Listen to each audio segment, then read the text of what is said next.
Welcome to our lecture online. Here's our second example of how to set up a word problem when we're dealing with linear inequalities in two variables. The problem reads as follows. A paper company makes paper for printers and cardboard for boxes. 1 ton of paper provides $200 of profit and 1 ton of cardboard provides $300 of profit. How much of each should the company produce to make at least, and I'm missing a T here, at least $6,000 in profit?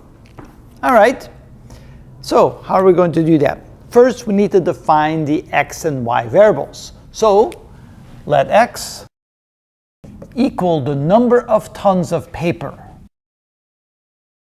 And then consequently, we let y equal the number of tons of cardboard. All right, now we have to set up an equation that calculates the profit due to paper and the profit due to cardboard. So profit for paper, well, that's going to be equal to the number of tons produced times the profit per ton. So in this case, that would be 200 times x. X is the number of tons produced, and $200 is the amount of profit per ton. The profit for cardboard, that's going to be equal to 300 times y. Y is the number of tons of cardboard, and $300 is the amount of profit per ton. So now we can set up the inequality. We can say that 200x, which is the amount of profit we make from paper, plus 300y, the amount of profit we make for cardboard, has to be greater than or equal to 6,000. Since 6,000 is the minimum profit we want to make, we want to be equal to that or greater than that, and that's how we set up the inequality. So to solve for that inequality, we're first going to set it up in terms of the y equals mx plus b format. So 300y greater than or equal to, bring this across, minus 200x plus 6,000. And now when we divide both sides by 300, we get y greater than or equal to minus 2/3 x plus 300 goes into that 20 times. So here is the inequality equation in terms of y and x, but also in the format of y equals mx plus b. So to find the boundary, we're going to replace this by an equal sign. We get y equals minus 2/3 x plus 20, and we're going to find that equation on our xy graph. The intercept is 20, so that's right here, and the slope is minus 2/3. We go down 2 and over 3, so we go down 20 and over 30. There's our other point. We can also find that by letting y go to 0, and then x would be 60 divided by 2, which would be 30. So that's correct. And now let's draw a solid line through those 2 points.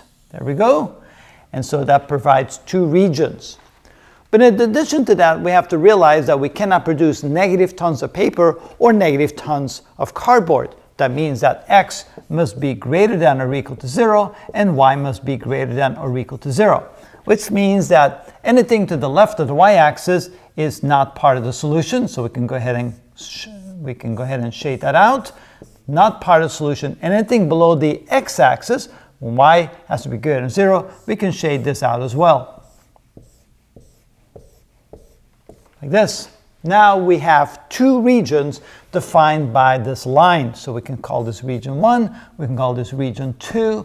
And now we're going to test which side of that line satisfies inequality. So we're going to test, and let's use the point 0, 0, which is a good test point, like that, 0, 0, and that's of course in region 1. What we're going to do is we're going to replace x and y in our inequality by 0 to see if that's a correct statement.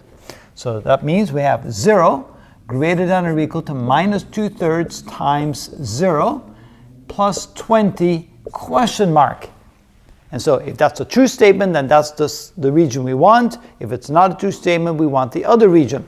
So 0 greater than or equal to, that's 0 plus 20 or 20 question mark. And of course, the answer to that is no, which means this is an invalid region, this is the valid region, so we can get rid of this region as well.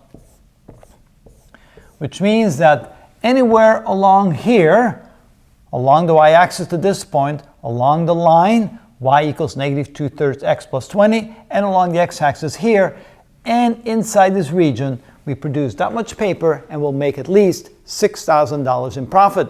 For example, if I want to produce 20 tons of y and 20 tons of x. Remember, x is tons of paper, y is tons. Well, let me use a different point so they're not the same. Let me pick this point right here. So the point 30, 20 for x and y. X represents tons of paper, y represents tons of cardboard.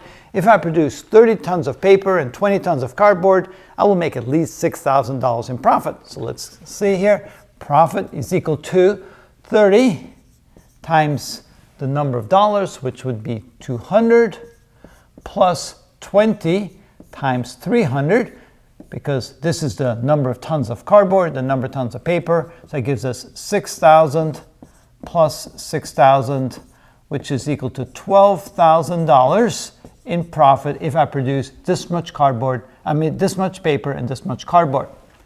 Consequently, if I go down here and I pick 10 and 10, let's see what happens. The profit would be equal to 10 tons at $200 each, plus 10 tons at $300 each. That would give me 2,000 plus 3,000, which is $5,000 in profit. And of course, that would not be the minimum I wanted. So this is the wrong amount. This is the correct amount. You can see relative to that region that satisfies and region that doesn't satisfy an inequality. Those are the types of things we can figure out from looking at this graph. And that is how it's done.